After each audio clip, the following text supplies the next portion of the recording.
Le fait d'accepter nos limites en tant qu'être humain est ce qui nous branche à notre puissance. J'en ai déjà parlé, hein. C'est pas le premier audio que je fais là-dessus.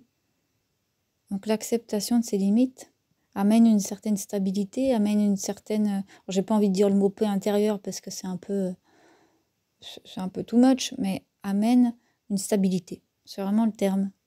On n'a pas envie de dépasser quoi que ce soit, on n'a pas envie de se faire croire qu'on est plus que ce que l'on est actuellement. Et on n'est plus dans un mouvement de rébellion envers soi-même, en fait, parce qu'on peut le voir comme ça. Ne pas accepter ses limites, c'est être en rébellion avec ses propres limites, donc avec soi-même. Là où j'accepte mes limites, je retrouve une certaine puissance, parce que je vais là où je peux, et j'œuvre là où je peux, là où finalement je me le demande. Il y a beaucoup de gens qui acceptent de respecter leurs limites après un choc, après un burn-out souvent aussi. Là, en fait, vu qu'ils n'ont plus le choix, ils acceptent leurs limites. En général, ils sont déjà tombés bien bas, donc c'est-à-dire qu'ils sont obligés de se reposer, obligés d'avoir ralenti à fond pour se restructurer, pour remonter la pente. Hein. En fait, en acceptant nos limites, on n'a pas besoin d'en arriver là. On n'a pas besoin d'arriver à un burn-out ou ce genre de choses. Donc souvent, je donne l'image du cercle. On a un cercle et puis au-delà du cercle, on a dépassé nos limites. Donc en œuvrant dans le cercle, en étant là où on est et en agissant là où on peut agir, en allant, voilà, en ne dépassant pas ce cercle, on ne se fait pas de mal, on ne s'impose pas des cadences excessives dans n'importe quel domaine, que ce soit au niveau du sport, que ce soit au niveau des perceptions, au niveau dans n'importe quel domaine ça marche. Dans le cercle, on est à l'aise. Dans le cercle, on peut s'expanser. Dans le cercle, on se bonifie, entre guillemets. Dans le cercle, on va plus loin. Mais en restant dans le cercle, à un moment donné, si l'être, dans ses limites, est à l'aise, est bien, a fait le tour, à ce moment-là, le cercle va un petit peu s'agrandir. Mais ça peut mettre des années, et puis parce que c'est pas forcément nécessaire. En acceptant mes limites, en fait, je me suis mise en sécurité. Et c'est pas je parle de sécurité intérieure. Voilà, simplement, on va pas là où on nous attend pas, on dépasse pas nos limites, donc en dedans, c'est stable. Il y a aussi beaucoup de gens qui dépassent leurs limites pour faire leur malin. C'est ni plus ni moins l'ego qui dit ouais, non, je peux aller plus loin que ça. Ouais, non, moi rien à foutre. Les codes, nanani. Moi j'étais là-dedans. Ouais, bon, au bout d'un moment, tu te prends 4-5 baffes dans la gueule, puis tu reviens à ta place. Et puis tu te ressens plus le besoin de transgresser les règles ou de vouloir être plus que ce que tu es. Donc en fait, ça te ramène à ton humanité. Et c'est en te ramenant à ton humanité dans une sorte de quotidien, régulièrement, on va dire, que tu te réconcilies avec ton humanité. Parce que tu te demandes, mais pourquoi j'ai fui ça, en fait? Ah, parce que ça me paraît trop petit, pas assez grand, pas assez large. Ah oui, hein, c'est sûr qu'à un autre niveau, je suis pas ça. Hein. Beaucoup plus large, beaucoup plus grand, beaucoup plus haut.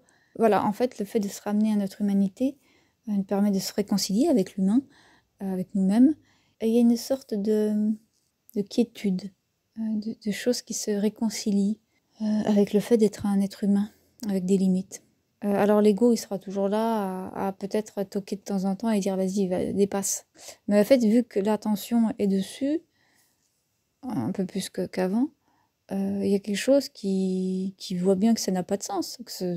Non, en fait, pourquoi? Il y a aucune bonne raison pour que je le fasse. Donc c'est à ce moment-là que l'ego n'a plus le pouvoir sur nos agissements à ce niveau-là, au niveau des limites. Il n'y a pas de sens en fait à tout ça, il y a plus de sens. Le fait de vouloir aller plus loin, plus haut, faire plus, en fait on commence à s'en foutre. C'est parce que il y a l'humain qui est accepté, l'humain qui commence à être aimé dans sa globalité. Donc, moi, je le vois chez tous les gens que j'ai en consultation et qui ont ce souci-là de vouloir dépasser leurs limites, que des fois pas consciemment.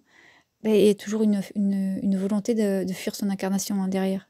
C'est très souvent le cas. Donc, il y a un travail d'acceptation de l'humain.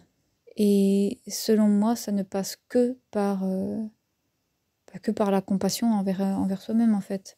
C'est qu'une histoire de je me vois, j'accepte les peurs, tout ce qui traverse mon humain, je l'accepte, je le prends, je fais avec, je laisse quelque chose de plus humble, de plus profond agir dessus. Ça se fait en faisant. Ça valait le coup d'aller explorer mon humanité pour ensuite pouvoir la prendre après avoir lutté contre, essayer de la rendre plus blanche que blanche, enfin accepter les choses, prendre ces choses dans ses bras, puis en fait se rendre compte qu'il suffisait de faire ça pour que le mal, entre guillemets, disparaisse et laisse place à quelque chose de plus présent. Et puis voilà. Et puis du coup, ça passe par le cœur. Et le cœur se fout que les limites paraissent courtes à l'ego ou larges. Le cœur n'est pas là-dedans. Il n'y a que l'ego. Il n'y a qu'un ego qui veut se dépasser. Et ça, c'est sûr. Donc, le dépassement de soi, c'est pas une mauvaise chose. C'est pas ce que je suis en train de dire. Vouloir aller plus loin, faire plus, c'est autorisé. En fait, personne ne nous l'empêche. Mais quand il y a des limites, quand il y a quelque chose chez nous qui dit stop et qu'on l'écoute pas parce qu'on veut être plus malin, plus grand, plus brillant, plus je ne sais quoi, ben là, ça finit par nous tomber sur la gueule, tôt ou tard. On se le ramasse en pleine tronche. Ça va à l'inverse du vivant en nous. Je veux bien qu'on soit des êtres illimités à un certain niveau, mais le respect de l'être humain, c'est accepter les limites de l'être humain. Et ça commence par soi-même. Et ça ne fait chier que l'ego. Posez-vous la question. Ça ne fait chier que l'ego. Le reste de votre humanité, le reste de ce que vous êtes, s'en fout. Pour lui, ça lui va. Et on est bien mieux dans ses baskets, bien mieux dans sa tête, bien mieux dans son corps, quand on œuvre dans ses limites, quand on reste dans ses limites. Parce que là, on est libre. Elle est là, la réelle liberté. La réelle liberté, c'est de pouvoir agir, de pouvoir être, de pouvoir œuvrer dans ses limites. Là, on se sent libre. Vouloir dépasser des limites, c'est pas vouloir être libre. C'est manquer de respect envers soi-même, simplement. C'est tout. Je vous embrasse et je vous dis à bientôt.